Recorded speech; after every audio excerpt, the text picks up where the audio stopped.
कैसे हैं आप सब लोग। उम्मीद करती हूँ सब लोग खैरियत से होंगे और खुश होंगे और अब ठंड को एंजॉय करने लगे होंगे, क्योंकि अब ठंड जो है वो ज़ोर पकड़ चुकी है। अभी तक मतलब नवंबर के 15 लगभग 15 तारीख तक तो कोई ऐसी ठंड नहीं थी। उसके बाद ही एकदम से ठंड ने जो है एकदम से जो है ज़ोर पकड़ा है। मतलब तेज़ी आ गई है ठंड में अचानक से ही। तो अब वही है कि अब कॉटन के कपड़े तो रख दिए गए हैं और गर्म कपड़े भी निकाल लिए गए हैं और मोटे मोटे ब्लैंकेट भी निकाल लिए गए हैं। मतलब अब काफ़ी चीज़ें जो हैं सर्दियों की वो निकल चुकी हैं और गर्मियों की जो हैं वो टाटा बाय बाय करके और उनको संदूकों में अलमारियों में पैक करके रख दिया गया है। अब अच्छा, जब ये सर्दियाँ आती हैं तो अब ये है कि सर्दियाँ अपने साथ काफ़ी सारी सौगातें भी लेकर आती हैं। जैसे कि हम बरसात के दिनों में अच्छे अच्छे पकवान बनाकर खाते हैं, चटपटे सारे और तले भुने। तो इसी तरीके से सर्दियाँ जो हैं वो अपनी नई सौगात लेकर आती हैं कि जब सर्दियाँ आती हैं तो उसमें गर्म चीज़ें खाई जाती हैं, गरम गरम चीज़ें बनाई जाती हैं, कुछ मीठी चीज़ें बनती हैं। तो उसी के मुतालिक हमारे हस्बैंड जो थे वो मुझे दिलाकर ले कर आए थे। वो गोंद मखाने जो बनते हैं उसका सारा सामान जो था वो दिलाकर मुझे लेकर आए थे। अब वो लगभग 1 हफ्ते से रखा हुआ था। मैं यही सोच रही थी कि मैं किस टाइम बनाऊँ, क्योंकि सर्दियों की एक सौगात ये भी होती है कि दिन जो है वो बहुत छोटे हो जाते हैं। मतलब ये होता है कि खाते पकाते जो कहते नहीं कि वो दिन जो है वो भाग जाता है। अब मैं ये सोच रही थी कि मैं इसको किस टाइम पर मैनेज करूँ, किस टाइम पर सारा कुछ इसका बनाऊँ, क्योंकि इसके बनाने का जो एक तरीका है मतलब बहुत ज़्यादा इसमें कटाई-छँटाई और मतलब बहुत कुछ करना पड़ता है, तब कहीं कहीं जाकर ये मखाने और गोंद जो है ये तैयार होता है। अच्छा, मिलने को तो ये रेडीमेड मार्केट में मिलता है, लेकिन हमारे हस्बैंड जो है वो मार्केट का खाना ही नहीं चाहते हैं। वो तो बस यही है कि जो चीज़ है वो मैं ही बना लूँ तो ज़्यादा ही अच्छा है। मार्केट की चीज़ कहते हैं कि वो उसमें क्या पता क्या मिलाया है, क्या है, जब हमसे वो चीज़ बनाना आती है, तुमसे आती है बनाना तो तुम ही बनाओ। तो ख़ैर हम वो चीज़ें जाकर ले आए, जाकर लेकर आई फिर मैं, मगर वही था, अब टाइम नहीं मिल पा रहा था। तो अब मैंने सोचा कि अब ये रखे-रखे तो खुद से बन नहीं जाएगा, तो इसके लिए ज़रा मुझे कमर जो है वो कसना पड़ेगी और ज़रा मशक्क़त करना पड़ेगी। चाहे मतलब एक साथ में एक ही दिन सारा काम ना नहीं कर पाऊँगी, तो थोड़ा-थोड़ा करके ही कर लूँ, 2-3 दिन चाहे लगे, तो ख़ैर मैं कर ही लूँगी। तो आज मैंने जो है वो बिस्मिल्लाह कर ली थी। सबसे पहले जो था मैंने नारियल लेकर, और नारियल को जितना भी नारियल था इसको मैंने रैतना जो कहते हैं वो रैत कर और मैंने रख दिया था। अब तो यही करते-करते मुझे इशा हो गई थी, मग़रिब के बाद मतलब करने खड़ी हुई तो इशा हो गई थी। तो फिर मैंने बस नारियल को रैत कर और उसको, और जी अब ये आ जाता है सेकंड डे, क्योंकि फर्स्ट डे तो सिर्फ मैंने नारियल को रैत कर उसको ढककर मैंने रख दिया था। अब ये सेकंड डे है, वही मगरिब के बाद का टाइम। यहाँ पर मेरी बेटी जो थी अपनी पढ़ाई शढ़ाई कर रही थी, और बच्चे जब पढ़ाई करते हैं तो काफ़ी सारा फैलावा भी कर लेते हैं। खैर तो मैं बच्चों के पास ही लेकर बैठ गई थी। अभी सबसे ज़्यादा मतलब मैंने कहा चलें पहले इनको जो है आज इसको क्या कहते हैं, छुआरे। हाँ, ये निकाबी नी पर ही पढ़ा जाता है।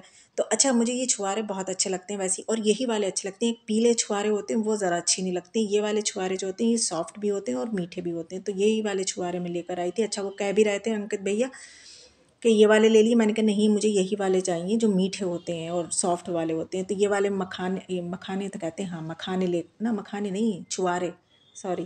तो छुआरे लेकर आई थी।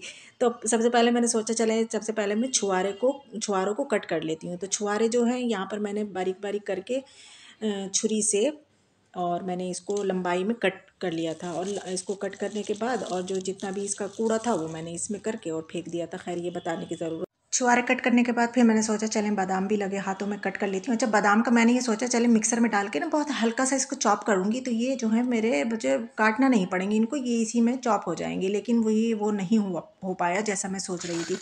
तो इसमें ऐसा हुआ कि कुछ तो मोटे रह गए और कुछ बहुत बारीक हुए जा रहे थे। तो मैंने सोचा कि नहीं, ये तो बिल्कुल मतलब एकदम से चूरा सा हो जाएगा इसका, ये अच्छे नहीं लगेगा खाने में और ना देखने में अच्छा लगेगा।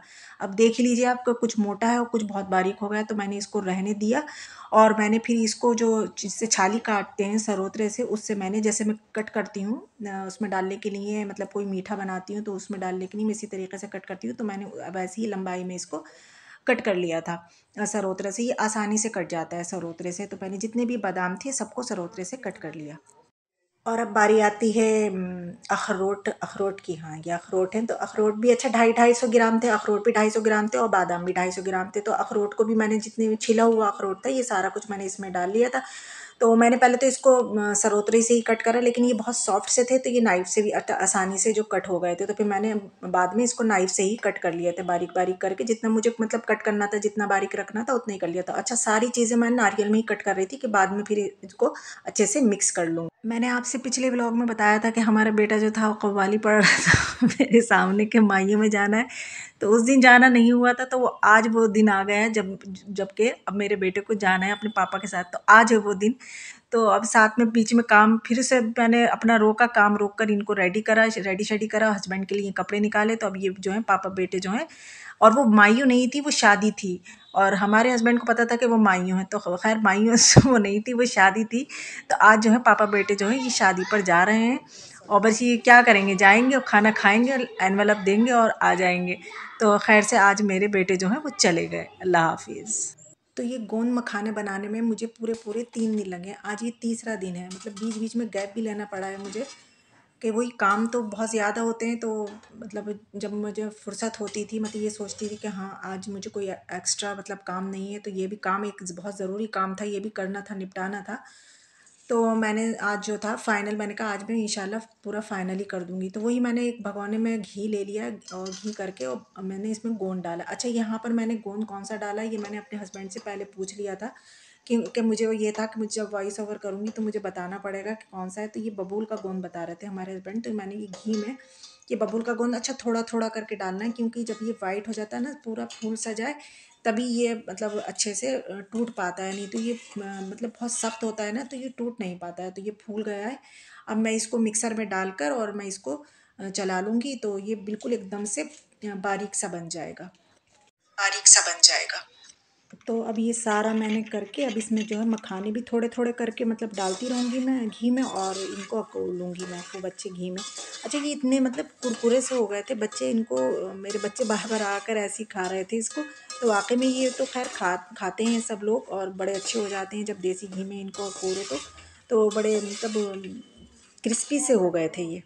फिर मैंने गोंद को और इन दोनों चीज़ों को ना ठंडा करने के रख दिया था। मैंने कहा थोड़े ये हल्के से ठंडे हो जाएं तो फिर मैं इसको मिक्सर में डालकर जो है वो मतलब पीस लूँगी, मतलब मोटा मोटा दरदरा सा जो पीस लूँगी। अच्छा, फिर मैंने और उसमें उसी भगोने में और घी डालकर, और ये 7 मगज़, वो 7 मगज़ नहीं, मैं तो 4 मगज़ कह रही थी उनसे, अंकित भैया से। मैंने कहा मुझे 4 मगज़ चाहिए, तो वो मुझसे बोले आप 4 मगज़ नहीं, आप 7 मगज़ लिए। तो इसमें सातों मगज़ थे। अब कौन कौन से बीज थे इसमें, शायद कद्दू के बीज भी थे, और सूरजमुखी के भी थे, और अलसी के, पता नहीं कौन कौन से थे। खैर 7 मगज़ उन्होंने मुझे दे दिए। खैर मैं तो यही, मैंने तो इससे पहले भी बनाया तो 4 ही मगज़ डाले थे, कि बस हम तो कह दिया करते थे उनसे पंसारी से कि 4 मगज़ दे दिए, तो वो दे दिया करते थे। अब इन्होंने पूरा पैकेट मुझे दिया 250 ग्राम का, कि इसमें 7 मगज़ हैं। तो खैर मैंने वो 7 मगज़ का पैकेट जो था वो ले लिया था।